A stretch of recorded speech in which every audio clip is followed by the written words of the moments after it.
holiday cash? Here's where to get it. MyBookie.ag is the place to score serious cash on your sports predictions. There are a lot of football, basketball, and hockey games you can score big every day. Man up, play like the pros. The money line, side, or total, MyBookie.ag is your hookup for all your betting with all the lines and super fast payouts. Join now and MyBookie.ag will match your deposit with up to a 50% bonus. Use promo code MM50 to activate the order. Don't leave the money on the table. MyBookie.ag, promo code MM50, and your first deposit is matched up to 50%. Play where the pros play because they get paid. MyBookie.ag. Glad you're with us for day 2 of Golic and Wingo. It's a new experience on ESPN Radio and ESPN2. We are presented by Progressive Insurance, and all phone guests will join us via the Shell Pennzoil Performance Line. Among the guests we'll have coming up later on today, Major League Baseball Commissioner Rob Manfred. Lots to talk about with him with the Great World Series and everything that's going on and things that he's trying to change going forward into the 2018 regular season. Adrian Wojnarowski will join us. Lots of stuff happening in the NBA. Yeah, there is. Some unbelievable stuff. And how much power do players actually have? A lot. In the NBA as opposed to other sports. It's really ridiculous. Louis Riddick will also be dropping by, and Paul Feinbaum, I think, will be here as well. So. I definitely have a little bit of an issue with Louis Riddick and his. We may get into it on the Kansas City Chiefs quarterback position. It's a holiday season, and you're already starting issues. 'Tis the season to be confrontational. Okay, sure. Isn't that Festivus? Isn't that later? I know. Yeah. Go challenge feats of strengths. Exactly. I'm going to go challenge a mall Santa to a wrestling contest in that spirit. Fun times. All right, good. Don't ruin too much for the kids early this holiday season. Listen, I disagree with what he said. Afterward, we can hug it out, and the whole thing all good, buy each other gifts, Or you don't have to. Yeah, there could be beef. You could just stay bitter and angry. I hope I heard him right, because maybe we agree. Who knows? Well, that would really make this segment awkward when we play really back would. Come back with this. Yeah, that would be pretty bad. I would agree. So anyway, we've got lots to get to, including the college football reveal tonight at 7 o'clock, which is going to be very interesting. The committee gets together, though. I think tonight is actually pretty easy. That we'll get into, at least with the 4. It's just a matter of what order. 5, 6 are going to be really interesting to me. And then you and I were doing before the show, Trey, we can talk about this really cool tool we were using to figure out who's going to be in the playoffs. Absolutely. Oh, boy, strong tease right there. Come on. Yeah. Well, we've got some things at our disposal, and we're going to use them. Okay. Louis Riddick tweet is up now. We are going to have beef. Really? Yeah, we are going to have beef. Save that. Yes, we're going to save that. Time to take the cover off the Rari. We'll save that for when he's here. Yeah. It's another strong tease we're working with here on Golic and Wingo. But let us begin, as we do every day, with Off the Top. It's time for Off the Top. Whether you like it or not, it's just beginning. With Golic and Wingo. All right, we start off the top with the Monday night game. The Ravens closed out Week 12 with a 23-16 win over Houston, and in doing so, Joe Flacco improved to 12-1 all-time in primetime home games and has won 10 straight since 2011. Joe Flacco had a design run last night, his first of the year. It went for 25 yards and iced the game. Does that make us feel any better? What was your stat since he signed his new deal? He has what? Since the Super Bowl run, when he got paid, he has the worst touchdown-to-interception ratio in the NFL over that time. Listen, this team is living on the defense. 3 takeaways last night, a couple of sacks by Terrell Suggs, T-Sizzle getting after it. And it's kind of how this team has been, live by the defense. They don't have a lot of offensive weapons. They don't have a lot of offensive firepower going down the field. And Joe Flacco is just kind of keeping the boat afloat on offense while the defense, if they're going to win anything, is going to win it for him. He's like a bootleg Alex Smith with the price tag of one of the top 5 guys. It's really an interesting anomaly. We talked about this morning when you came over on First and Last. This idea that Joe Flacco, despite that stellar performance since his big deal, has somehow managed to escape basically any and all criticism and calls for his job. It's fascinating to me. Well, it's funny you bring that up because we talked about this in the offseason on NFL Live and how hamstrung his contract has made the team, and people in Baltimore got very upset with me. So, and I all I was saying is, look, when you pay somebody that kind of money, they have to perform, because when you give, look at Drew Brees, when you give him $30 million a year, your margin for error in every other position is minimal. It's paper thin. You have to hit on every draft pick. You can't have a free agent player that's a bust. You can't have tons of injuries because you don't have the money to build around it. Yeah, to the point you made, Dad, even if he is design-wise in this team's landscape, just there to make sure they don't ruin it for the defense. He's being paid like someone who is there to win it in spite of the defense, so it creates this weird discord. It does. Look, I'm for players getting all the money they can. Don't get me wrong. Get every dollar you can. The other thing, you mentioned Flacco's run. Have you noticed that Flacco runs more often? And that knee brace pops out almost once a game. Whenever he slides, he's got to learn how to slide differently. He does. Doesn't slide every time that knee brace big man pops trying out, to slide. It's not so good. It's an ugly-looking run. It's more like slow Flacco, right? I see what you did there. Nicely done. We continue with Off the top. How about the Pistons beating the Celtics by 10 on Monday? Boston's largest loss of the season. And, boy, it was Andre Drummond. Boy, he had a game, 14th career 20-point, 20-rebound game since 2013 debut. Most in the NBA. Jaylen Brown for the Celtics, the young phenom, just had 9 points, tied for the second lowest point total in any game this season. Listen, we knew it was. They went on this winning streak. We knew it was gonna settle in at some point. They still have a great record. Still only have 4 losses, but let's see where they settle into as the Cavaliers are now on an 8-game winning streak. They had the big matchup last night with LeBron against Ben Simmons, and that certainly was the old teaching the new, a few tricks in that one. So all that went out early in the season of, oh, my God, maybe it is the Celtics. Let's calm down. We're basically a quarter of the way through the season. Yeah, it's crazy they don't play the finals in November. Yeah. I was shocked to find that one out, but this is what we expected to happen. I remember the point got brought up during their streak. This was a team that certainly defensively was playing out of their minds, but they were getting by with really lackluster performances comparatively on the offense. But we get blinded when Kyrie Irving scores a lot in the fourth quarter and overtime and talks about being a vegan. All of these things can sort of cloud your view of what was really there all along. The vegan thing really clouds your view, I would imagine. Yeah, no, it says I really made a mistake this morning. This is like a thing with jerseys going on around here right now. We'll get to with the V Foundation week here, and they just randomly threw me this Tim Duncan Western Conference All-Star jersey, and I thought, man, Tim Duncan, he's great, like him, big dude. You figure that would help.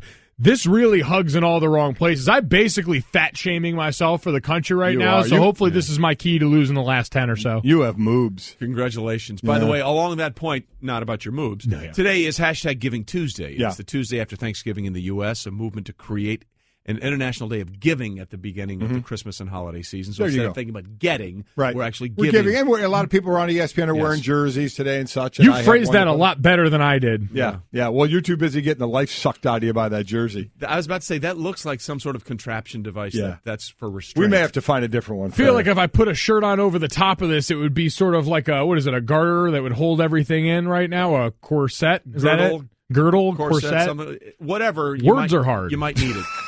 Giving Tuesday lines up, by the way, with the start of V Week here on ESPN, November 28th through December 8th, and obviously the V Foundation is something we care very much about. Now, as we continue with Off the Top, we try and do these little stories separately, Mike Sr., on Off the Top, but as we were talking about the Pistons, I only said one line. You just seamlessly went into the next portion of Off the Top, which was the Cavaliers beating up on the 76ers 113-91. LeBron James had a double-double, including 30 points. Yeah, he had a big game, and again, matched up against Ben Simmons, as I said, old against the new, and he was driving on him. He was popping threes over the top of him. And then it was later in the game, Ben Simmons went limping into the locker room. He had an ankle issue, so we'll see where that goes. But I still love listen, the Cavs are the Cavs. I still think they're going to be there at the end. We've got to figure out the whole Derrick Rose thing. Is he going to be any more part of this team, or is he going to retire now? But I still think they're going to be where we all expect them to be. But the 76ers, I'm really – I'm looking forward to the Celtics, and I really like what Ainge has done for this team in the future. I'd say the same thing about the 76ers. After you go through your mandatory miss your season, like Embiid did, like Simmons did, like Fultz is doing right now. The initiation into the process. I really look forward to see what this team's going to be like in a year or two. I just need them to be good enough this year for them to be a viable story for me socially, like to have Joel Embiid as one of the big characters in the NBA. I think you're good there. I think with the way Embiid is sort of playing and taunting and the king of trash talk, good socially, I think you're covered there. No, we're covered there. I just need their performance to be enough to keep them in that conversation. Gotcha. They basically need to be last year's Milwaukee Bucks. Yep. Sneak into the playoffs, make a little bit of noise there. Maybe we have the true Joel Embiid coming out party, even though it feels like we've already gotten to that moment. Keep giving me more of the 76ers. Hook them to my veins. Well, LeBron had 30 points and 14 rebounds. Embiid had 30 points and 11 rebounds. Right. So he was doing the thing. Ben Simmons he did shoot only 11 times. hit half of those, he had 10 points. The funny thing about that is, as I was watching that game last night, Embiid was nowhere really in the first half. He really came on strong in the second half. But the Cavs took control of this game early on. It's amazing how much they've transformed during this 8-game winning streak after a really slow start for them. All right, we continue with Off the top. Then there's this from the NBA. Wow. The Grizzlies have fired head coach David Fizdale. Take that for data. In the midst of an 8-game losing streak. And it comes, Mike, after a pouty sort of post-game press conference by Marc Gasol when he was benched in the fourth quarter. Fourth quarter against the Nets a few days back. He was visibly upset on the court about that. Gasol and Fizdale, just they're not on the same page. And this is the question that we'll talk about a bit later as well. But this is the league where the players run it. If it's between player and coach, the coach is going to lose. Well, save for a couple of coaches out there, the coach for the most part is going to lose. And in this case, Fizdale, this is the guy that took their team to the conference finals last year, had some great quotes. We brought him in here, had him on our show, and man, he was fun. And now an 8-game losing streak, but I think that has less to do with it. I think more is obviously the relationship with Gasol. Fun and well respected. We've seen basically every old head in the NBA come out in his defense since the firing went down. LeBron James, Dwayne Wade, even our own Steven Jackson basically hopped off an airplane and started spewing takes about this because he felt so moved. I hope the irony's not lost on everyone, by the way, that LeBron James is the one out here that's upset by this. Yeah, how about it? A star player with an influence on a coach that's no longer there seems, I don't know, to me a touch maybe out of the loop with reality by him, but still shows, I mean, this is a guy that seemed to be beloved. So to see the way that it was treated down the stretch is odd. That's the interesting thing, because obviously LeBron and Dwayne Wade tweeted about it from their time in Miami when Fizdale was there. But other players like Damian Lillard were weighing in on Twitter. So this was a guy that was well respected. I would like to correct you. Yeah, I was wrong. I put them in the conference finals. They lost in the first round. They lost in the first round. But you were close. I was close. I was only a couple rounds away. Close. It was a great series. I wanted them there. Yeah. Well, listen, because you made that mistake, we need to make sure you got this straight. Yeah. Take that for data. Just so you got to make sure your data's correct. Well done. Very nicely done. The board is here on the there right you side. go. I the like right that. hand. Okay, it's working out well. I'm learning. Trey Wingo, radio guy now. Sure. Why not? I've been transitioning my face and body to radio for many, many years. And we continue. Off the top. The penultimate, which, by the way, as we learned in the final days of your old show, that means next to last, Mike. Don't know why they have to use big words for that. Why can't they just say second to last? Okay, the penultimate or second to last college football playoff rankings will be released tonight at 7 on ESPN. And, of course, it's coming off losses by Alabama and Miami, which may be shaking things up a little bit. Yeah, I think we know who the 4 is going to be again. Clemson and Oklahoma and Auburn and Wisconsin, they're going to be in the 4. It's just a matter of what order, and it may be that order, but we'll see there. And then 5 and 6, we're thinking Alabama, Georgia, or is Ohio State going to be in the top 6? And then we're going to have some fun with this little calculator thing we have of who wins in the championship games and who has the highest percentages to get in. It's going to be pretty cool to do. But I actually think tonight, Mike, is pretty easy. I think it's pretty easy in what they're going through tonight and what the top 4 is going to be. Yeah, I'm more interested tonight because that 5 range on down is obviously the jumbled mess. I'm really tonight interested more so than I've been in hearing what Kirby Hocutt and the committee have to say, because we get to ask them questions and hear from them after every one of these, and usually you can get by giving a lot of nothing answers because you've always got the future to put everything off on. These games are going to play themselves out. We're running out of those data points, and based on what we saw this weekend, there are a lot of questions, and so I'm interested to see what they're going to justify their moves with answer-wise, because it's important. It's going to tell us a lot about what's at stake on Conference Championship weekend. Exactly. And there are some swing things that are going to make things very interesting. And also, by the way, you guys, you'll have your show, Junior, right, after the reveal? Yes, after the reveal, the College Football Rankings Reaction Show. Jamel Hill and Elle Duncan going to join us. I know you were a guest last week on the couch. At your house on the couch eating pumpkin pie? Yes. And I believe your mother is going to come over today and help you put up the Christmas tree so it's festive? Yeah, and hopefully just kind of help me get the place cleaned up, because I know Jamel and Elle well enough to know that if stuff's out of line, they are going to absolutely roast me. Like, I will get destroyed on public air. Your house. They don't like it. Ask them to leave. I mean, they're guests. We've invited them over, and by we, I mean they've been invited over by the show to make sure the people actually watch. But it's still your proproprietary domain. There you go. You have control over it. It is your Put dwelling. your foot down, man. Don't let them talk bad about your place. It is your You think house. I'm going to have control in a situation that involves Jamel Hill and Elle Duncan? Clearly, you don't know them. Well, no, you just have proprietary domain is what I'm saying. At the end of the day, if it's all going sideways, you can claim, get out! Right. That's all you can do. Right. A lot of big words over there, college boy. There you go. So, like non-college boy? Yeah. It's like, I did not go to Notre Dame. I wasn't at one of the finest institutions in America. That never happened. All right, well, we'll move on. Off the top.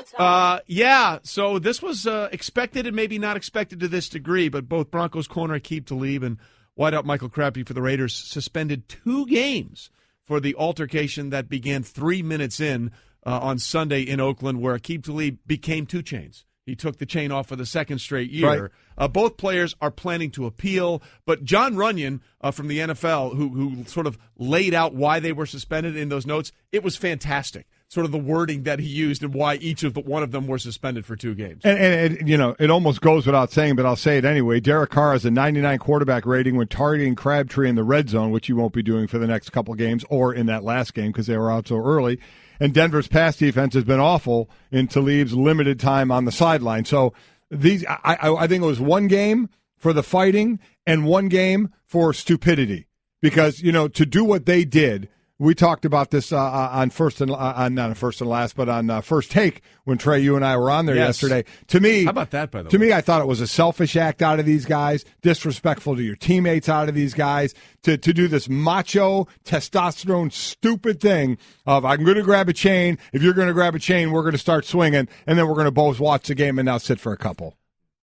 I'm glad you're here to obviously make the correct point and the serious point in all of this, which that you're costing both of your teams. Right. So that I can be here for the entertainment value of this, because this is hilarious that it's taking out. But that being said, Trey, you got to pay the penalty on this one. What? That 2 Chainz joke gets the horn. Why? Because, man.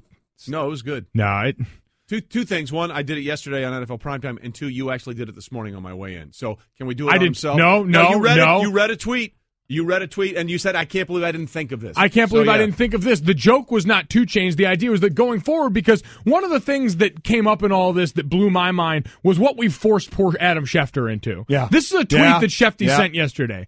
Raiders wide receiver Michael Crabtree taped his chain to himself before Sunday's game, knowing he was facing the chain-snatching Broncos cornerback Aqib Talib, and Talib still got it. Shefty had to press send on that because of what went down. So you want to talk about selfish. Selfish by both of these guys to force Shefty down into the gutter with the rest of us. He's better than this. I think that was like one of his most popular retweeted tweets. Probably was. In months, by the way. It should be his pin tweet for the rest of his life. Yeah. So it's not a bad thing that he was down there. I think it's a perfect thing that he was down there. Saying 2 Chainz just sounded, incredibly ridiculous. Yes, but I still liked it. So it doesn't matter. I actually liked it too. Thank you very much. Right, you got it. Take that. I get out ruled 2-1 by the early bird special over here. There you go. Well, you're the earlier bird special from 4 to 6. So if you want to go down that road, we can go down that road too. That was Off the Top. Golic and Wingo, presented by Progressive Insurance. Last year, over 3 million drivers switched to Progressive. Call or click today and find out if you can save. So lots to get into here, but right now the Baltimore Ravens, Senior, as the playoffs, that thing, if the playoffs. The season end today, and of course it doesn't. Right. But right now they are holding on to the 6th seed. Yes, they are. How much do we believe in Baltimore as a playoff Well, team? the reason I believe you can get there is because of your defense. Yeah. And to me, I'm always going to buy into a defense over. I know it's a league built around offense right now, but if you can get turnovers, and they've gotten the most in the league right now, and that's one of those things that when it happens in a year, it just kind of rolls. It really is kind of like the turnover chain in Miami. They were getting turnovers, and they just kind of keep coming. And then, another year you can get way less. It doesn't work like that every year. But this year it's working for Baltimore. So I think because of their defense, they can get in. How far they go, I think, is another question, and I think debatable on how far they could go. Because they don't have a lot of offense, you can that will bode well for them, especially when you get down and have to pass your way back in. Flacco has struggled in that respect, but the defense always keeps you in it. Yeah, I just look at who would be able to challenge them down the stretch here, because obviously Jacksonville looks like they're in pretty good position in the one wild card spot, and they're certainly still in a battle for the division there with Tennessee. So both of those teams very much in the hunt. And then the team we spent a lot of time talking about yesterday in the San Diego Chargers down the stretch of this season seems to be one of the hottest teams in the AFC right now, and is doing it, I think, with a bit more balance. If Phillip Rivers can come alive and doesn't have to play the game of his life the way he did this last weekend, but is just even a little bit, if water finds its level some off of that. They've got defense. They've got bookends over there to rush the passer. It seems to be a team that can do it, I think, more evenly across the board than the Ravens. By the way, I'm not counting out the Chargers of winning that division. Yeah, forget that right now. They're one game back after an 0-4 start, and the way everyone's playing in that division, you have to look at them, even the way they've melted down several times already this season, and in excruciating losses to the Broncos and to the Jaguars and a couple of other teams. The way they're playing right now with those two rush ends of Ingram and Bosa, and Phillip Rivers, I think, threw for 8,000 yards on Thanksgiving against the Cowboys, and Keenan Allen is playing, I like their chances to win that division more than anybody else. They seem to have more upside than the others right now in the way they're playing, especially with two of those teams losing two of their a best player each on that team for the next couple of games. So I'm with you on that one. It's really amazing. And then there's Buffalo, of course, who's just behind Baltimore, and they are outside right now in the 7th seed after that win because of the tie breaks based on win percentage in conference games.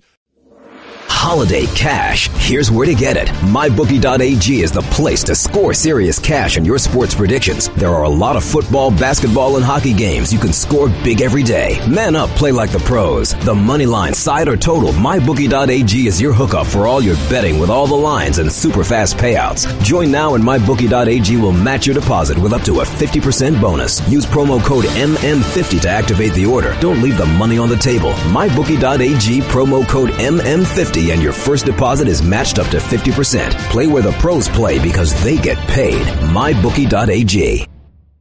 I just saved hundreds of dollars by switching to Geico. I've never felt more alive. Disclaimer. Geico cannot guarantee you will feel more alive. You either possess functioning respiratory and circulatory systems, or you do not, or you are a zombie. If you are indeed a brain-starved zombie and you would like to save money on car insurance, the Geico legal team applauds your excellent life choices, even in your shambling afterlife. But we strongly encourage you to visit geico.com or download the Geico app. Please stay a minimum of 500 feet away from our large and presumably delicious, delicious brains. Geico. 15 minutes could save you 15% or more. What's interesting is we talked about college football and the penultimate Final Four rankings coming out tonight. You know, this whole thing at Tennessee just continues to be a mess. After the rescinding of the memorandum of agreement of understanding for Greg Schiano after the uproar, John Currie, the athletic director there, put out a statement. And I think it made it exponentially worse at Tennessee because the statement basically said, hey, we completely vetted Greg Schiano. We went through all this stuff. We talked to tons of people. They all said he was a great guy. He wasn't mentioned in the Louis Freeh report. He wasn't one of 400 people that were interviewed at all for the scandal with Jerry Sandusky, the horrible things that went down there, why Sandusky is serving a lot of time in prison, as he all should that be. stuff, absolutely as he should be.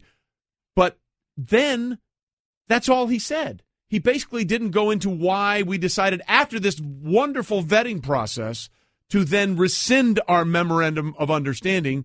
And Mike, to me, that just made it worse because basically you had three choices here, okay? You had number one, hey, we vetted this guy. We believe he's the best guy. We're sticking with him. Or even if you think there's a whiff, even though there's no direct correlation to him in that scandal when it's time at Penn State, you say, you know what, we just don't want to go down that road. Right. We're just not going to do that. Or we vetted him completely, and then everybody got upset, and now we're worried and panicking, so we're going to pull the process. That was the worst of the three possible options, and the ramifications continue to bear that out. Completely agree. If you vetted him like they say they vetted him, if you put your time in on that and you came away with, we're going to offer this guy the job, I'm with you. Stand by that and say, listen, y'all may not be happy. We did our due diligence. We're the ones making the decision. We stand behind this decision. We think he'll be good for Tennessee. So we're gonna go with this. You look wishy-washy here. You look like you have no spine by this to say we did all this work. This is our guy. Oh wait a minute. You guys don't like him out there?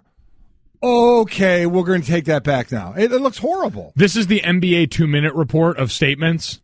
You come out after, and it really has no bearings on what happened because it's not like your vetting yielded anything positive. Like you said, we vetted him, and then you just stopped. It didn't say we vetted him, and then we gave him the job, or we vetted him, and we still decided he wasn't the candidate for us. You basically just came out and said, we did something. It's not going to change anything going forward, and so here we are because, to your point, there were steps in this process where this could have still mattered. Like, you look at this at the beginning, and if they had come out in the beginning, to your point, and floated this idea by people, not taking the fan vote on this. Like, this isn't American Idol. We're not polling the audience. Just take the temperature, though. But take the temperature and see, because there seemed to be enough in all of this. Like, I get the moral outrage is taking center stage, but there seemed to be enough people in Vol land that just didn't think this guy was the head coach that they wanted down there. And that's a fair point. You can go down that road, and I think there are some certain things with how we finished up at Rutgers and the things that sort of didn't go right in Tampa. But I think they use this other thing as the justification to fan the flame. The statement I saw yesterday was that certain savvier Vols fans with the political ends of this in mind use that as a place to hook their outrage.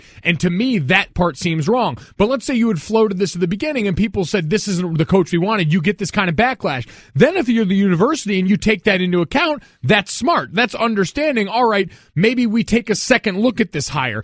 If it still doesn't ultimately make the decision for us, fine. But we're at least having the fan view in mind rather than now looking like you bend to it. You bend the knee to that mob. So, I mean, this is what we do. We have to go on. There's going to be a battle on whether this agreement was signed. It was signed by Schiano. It was signed by the AD. It wasn't signed by the chancellor. So they're going to fight about it. Schiano may get some money. Who knows? Let that fight. Because the bottom line is Tennessee still needs a head coach. Right. So they need a head coach, but they're in competition with Texas A&M, with Arkansas, with Arizona State, with some other big schools, Nebraska, other big schools out there.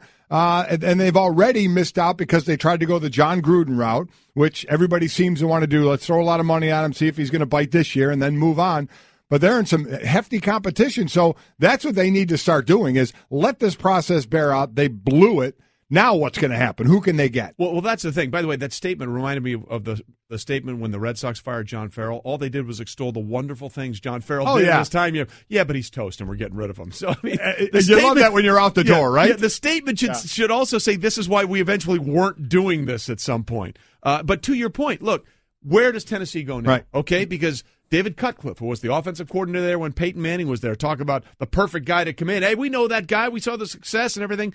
He's like, yeah, I'm good. I'm good in Durham. I'm going to stay at Duke. Jason Witten, by the way, I don't know where that even thought process came from. He's still an active player for the Dallas Cowboys, and I think he has a contract beyond this year. He's like, yeah, I'm good with what I'm doing now. Yeah. So you have two of like your legendary figures from Tennessee. Now they're passing on the job. So where are you going to go with how this all went down? Where are you going to get somebody that says, sign me up for that right now? You know the name I heard, and speaking of, how about, because whenever you think of Tennessee, and they won a national championship, you kind of put Peyton Manning with it, but it was actually T. Martin. T. Martin's the offensive coordinator at USC, and that name kind of gets floated around. Would he come back, and coach Tennessee? Now, I don't know where that is in the process. I don't know if his name, again, is just brought up because he quarterbacked them to a national championship, but he is in the coaching ranks. He's a guy that's, moving up the ranks, as they say, when we start talking about assistants. He's at least an actual coach, unlike Jason Witten, who is an NFL tight end, and I can't believe we're reading and talking about Isn't that this. Amazing? Like it was. I said that this was morning, my point, right? I want to give Tennessee fans the benefit of the doubt and say that that's not something real that they were entertaining. Like we weren't thinking, after saying Greg Schiano's not in our top 5, and a lot of people saying he's not a viable candidate, that we would turn to a tight end with no head coaching experience whatsoever as the one to lead our program. I'm going to believe they're a little bit better than that. But to your point, T. Martin, there seems to be a premium in college football right now. There's 21 head coaches in college football coaching at their alma mater. And I don't know if it's just recency bias or some of the names coming up right now. We're dealing with it with Scott Frost a little bit, but John Harbaugh went back home. There's plenty of other coaches around college football in that realm. There seems to be a premium on that because one name in all this. Jim Harbaugh. You said Jim Harbaugh. Yeah. There seems to be one name in all this that constantly kind of gets tacitly brought up but isn't here for some reason. Brent Venables in Clemson. Why are people not looking longer and harder at the guy that seems to be the architect of one of the best defenses in college football? I think they are. I think he's just being kind of, not yet. This may be the year with all these jobs that he grabs one. Because I'm with you. Yeah. He's a guy that's name is brought up all the time, and you wonder, where is he on that tree? This is the problem, by the way, that's created because we've seen how fast this has all taken place, and a lot of people are pointing to that early signing period as why. If you've got a coach like Venables that's going to be going into the playoff scene potentially, you lose out on, in those months in December, the ability to keep the recruits that if you're Tennessee, you've already started to lose at a pretty solid rate. Absolutely. And look, whoever gets Venables when he decides to leave Clemson, there will be a huge upside for him. There's no question about it from what he's done. So we talked a little bit about what hasn't happened at Tennessee, actually getting a coach as they continue to figure that mess out in Knoxville, and we'll see how that heads out. And a lot of people are very upset with the AD, John Curry, who's only been there 9 months. People asking for his head on a platter now as well. It's just there's a lot going on. Yeah, there is, and it's going to continue to go on for a while. But other places have figured it out, and they've sewn things up. We had a couple of coaches that were introduced yesterday, including Chip Kelly, who, of course, after his stint in San Francisco and Philadelphia, was working here with us at ESPN, introduced as UCLA's head coach. And Chip is an interesting guy. I mean, he takes the cerebral approach to everything. And when he was introduced, he talked about what he learned in his year away from football working here. I've talked to our players all the time. I think for you to grow as a person, you have to get out of your comfort zone. So I got out of my comfort zone by joining the media. So, and it was an enlightening experience. My experience at ESPN and working with people like Chris Cotter and Jonathan Vilma, Kevin Nagandi, and then what we did on Saturdays and watch games with people like Mac Brown, and I could spend time picking Mac Brown's brain, and I know how successful he is and how much I revered Mac as a coach, and then as a broadcaster, how Mac had worked at it, and he was kind of the veteran that kind of mentored me a little bit in that, and then with Booger McFarland and Joey Galloway and Jesse Palmer and Adnan Virk, we had a blast, and I really enjoyed it. It's interesting to hear him say that, because I can tell you that talking to Booger and talking to Damian Woody, who work with him, they had a new appreciation for Chip after sort of seeing how he thought through the game of football, because they saw, obviously from an NFL perspective, from Damian on what didn't work in Philadelphia, what didn't work in San Francisco, but sitting down with Chip and listening to him talk about his thought process about the game and how he thinks about it, they both found new levels of respect for how he approaches the game, specifically in college. Going on the field, Mike, it would have been interesting, the difference of college and pro, because he did go to the NFL. And listen, we're always getting innovative. I mean, by the end of my career in the early 90s, players were not just taking supplements, the legal supplements. They were understanding more what the supplements were. Early on in my career, it was like, hey, take this, it'll be good for you, and you took it.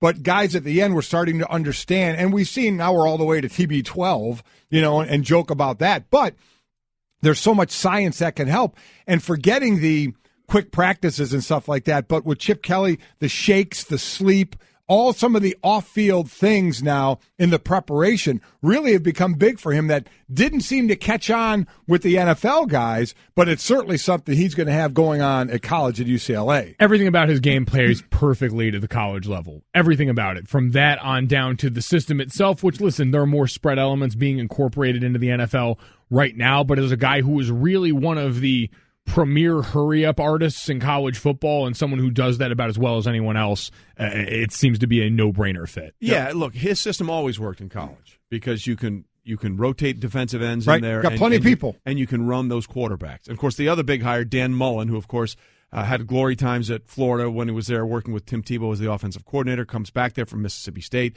He knows exactly what he's getting into here. For us, there's a mindset, there's a mindset and a standard of expectation here that, I think that's one of the reasons I'm here. When that happens, things weren't where the program wasn't at the expectation level of the fan base of everybody involved in the Gator Nation, and so that's why I'm here, and that's the challenge for me. I love challenges, I absolutely love it, and I have as high of expectations as anybody in this room for what this program is going to be like. And people ask for timetables. I have high expectations for next season. I do. And I have no idea what type of team we've had. I haven't seen anybody even play or take a snap or run one step or tackle anybody. But I'm going to promise you I have extremely high expectations for our program next season, and I'll continue to have them from one year to the next. Well, he's setting the bar out there, but a lot of people have said that already. They expect him to win and win big early. Well, yeah, because everybody knows, while I say the resources now, I know the facilities are behind a little bit there in Florida, but the ability for him to go and recruit for Florida, from Florida, for that school, he's going to have at least access to the top athletes. Now, we'll see if he can reel them in there or not. It's always interesting to me. You talk about Chip Kelly, you talk about Mullen, you talk about any other coach hired in college or pro, what side of the ball they're on. So Dan Mullen needs to fix that offense. So then it becomes important, who does he hire as a defensive coordinator to take that side of the ball? We see that everywhere, but he knows he has to fix that offense and bring that offense up to speed. And people look at Florida and say, offense hasn't been the problem. Develop the quarterback. That's what we've been missing in the last few years. That's what you're supposed to do. That quarterback whisperer hiring trend has made its way to college football, and he's the next in line. Well, listen, he made it work with Tebow, and obviously when he was at Mississippi State and Dak was there, Dak wore 15 because of Tim Tebow, right. And Dak is struggling a little bit now in the NFL, but certainly he came onto the season very strong with the Dallas Cowboys in his rookie year. So Dan Mullen brings a pedigree. He brings a resume. And even before the Tebow, remember going back to Utah, he was with Urban Meyer at Utah and Alex Smith as well. So you're right. That is number one in Florida. Get the offense going, and to do that, you have to develop a quarterback. All right, so we wish both Chip Kelly and Dan Mullen all the success in the world. We'll see if that happens for them as they play out at their new schools. But coming up next on Golic and Wingo, we'll look into why one of the best young head coaches in the NBA was fired yesterday. Plus, a lot of people in the NBA around the league very surprised by that. You'll also hear from an NFL coach that apparently is channeling his inner Bill Murray. That's all ahead on Golic and Wingo.